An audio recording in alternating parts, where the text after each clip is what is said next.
Jauh-jauh hari kita sudah mengatakan apa yang terjadi kalau Kamala Harris menjadi Presiden Amerika. Sekarang terbukti secara administratif Kamala Harris adalah Commander-in-Chief di Amerika. Memang banyak yang tidak peduli dengan apa yang terjadi di luar negeri, namun hanya mengingatkan bahwa menjadi pemimpin sebuah negara, Anda bukan hanya harus mengenal peta perpolitikan dunia atau geopolitik, namun juga harus mempunyai sumber terpercaya yang bisa menganalisa data jadi informasi yang bisa membuat Anda membuat keputusan yang selalu tepat. Bosman, untuk hal beginian cukup lengkap pasukannya dan data-datanya valid. Karena tahu dari jauh-jauh hari bahwa Biden ini tidak akan lama menjabat, maka strategi politik luar negeri kita harus sudah punya grand plan-nya, di mana hal ini akan membuat Indonesia akan menjadi negara superpower kalau mengerti situasi lawan kita dan teman kita. Sayang ya, yang menjabat saat ini nggak punya informasi atau data untuk menjadi bekal knowledge sebagai senjata pejabat tertinggi membuat keputusan. Kita lanjut. Di Amerika, Trump dan timnya kembali menguat pengaruhnya. Diperkirakan di tahun 2022 nanti dalam pemilihan awal, agaknya Partai Republik akan menyapu bersih Partai Demokrat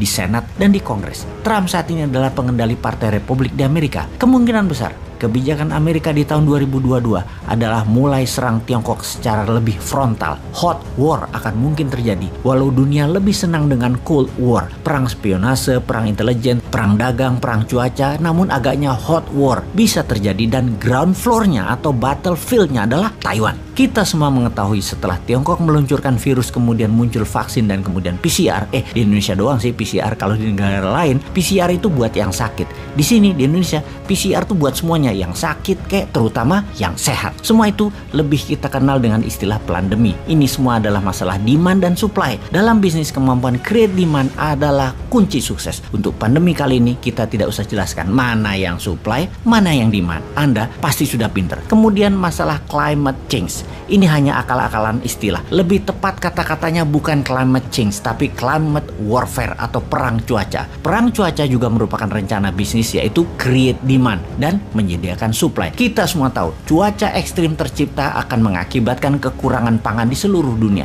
Kita menengok sedikit. Artificial food berbasis plant atau tanaman dan bioengineering food, pemilik terbesarnya adalah Bill Gates. Beyond Meat misalnya, artificial daging, Bill Gates punya saham besar di sana. Lahannya luas miliknya di berbagai belahan dunia sudah dia kuasai, termasuk bahkan temannya 1 tahun terakhir ini, Jack Ma, sering terlihat di Eropa mempelajari plant-based food ini atas perintah pemerintah Tiongkok tentunya. Sebaiknya pejabat Indonesia paham begini-beginian agar nggak kagetan atas apa yang akan terjadi ke depannya. Di sisi Tiongkok sekarang, Xi Jinping lagi pusing 7 keliling pastinya karena skandal keuangan properti Evergrande minus 700 triliun yang secara sistemik akan menghancurkan keuangan nasional Tiongkok. Harga sayuran saat ini melambung tinggi di pasar-pasar di dalam negeri dalam 3 bulan terakhir karena bahan makanan Tiongkok banyak mengandalkan impor, sementara banyak negara menutup impor untuk Tiongkok. Kebutuhan energi yang meningkat, harga BBM dinaikkan oleh Saudi dan Rusia menjadikan Tiongkok krisis energi. Hanya di kota-kota besar yang terlihat ada listrik, namun di kota-kota lain gas, BBM dan listrik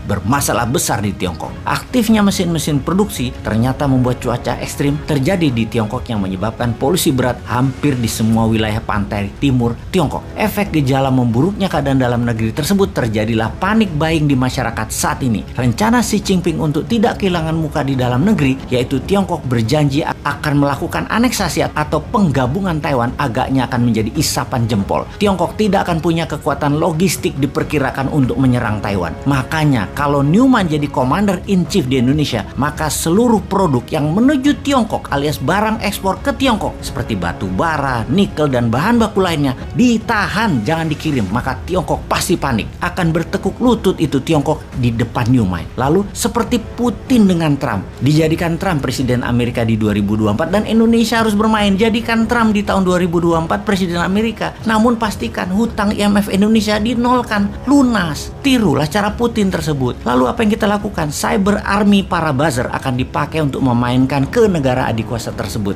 yaitu untuk memenangkan Trump. Sesekali kita pakai cara Rusia gitu loh, hajar Tiongkok gabung Amerika, namun Turki dia serang Amerika. Tekan Eropa dengan mematikan gas, hajar sekutunya Amerika. Naikkan harga minyak, tekan Tiongkok. Itu baru namanya negara berdaulat dan pemimpinnya berani juga bervisi.